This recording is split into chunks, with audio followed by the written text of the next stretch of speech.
This is how most streets in Kyiv look like these days. Before the war, Kyiv was one of Europe's party destinations. This street was full of young people spending the evenings, and not far from here you would hear the constant drum of the bass from techno clubs. Now the only drum you hear is from artillery from the outskirts. Saving statues from war, the fighting has left its mark on the city, even though downtown Kyiv has so far been spared heavy shelling. It's mostly the elderly who are still in the capital. I was born here. My mother was born here, and my grandmother. My great-grandmother lived here. I was here yesterday, and I'm here today. I am out and about.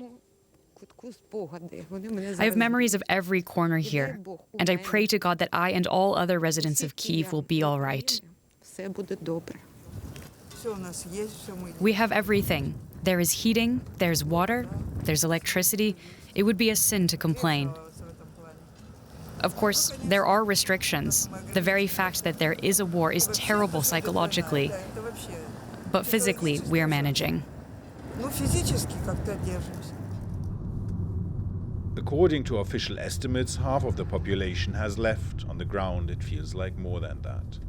Those that remain have been anxiously following the fighting. So far, the outer defenses have held. On Kyiv's central Maidan Square, things are calm. For weeks, Kyiv has been fortified. People have prepared themselves for a possible Russian assault. But as the Russians are stalled in front of the city, confidence is returning to the capital.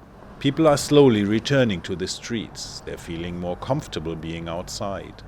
Businesses are now reopening. Some never closed their doors, like this coffee shop in the trendy Podil neighborhood. On the very first day of the war, the owner decided he had to stay. At 8 a.m., people came in and asked whether they could get a coffee. Usually we open at 12, but they looked at me in a way that I couldn't say no. Then even more people came, and that's when I understood many are leaving, but there are those who want to stay, and they need something to look forward to.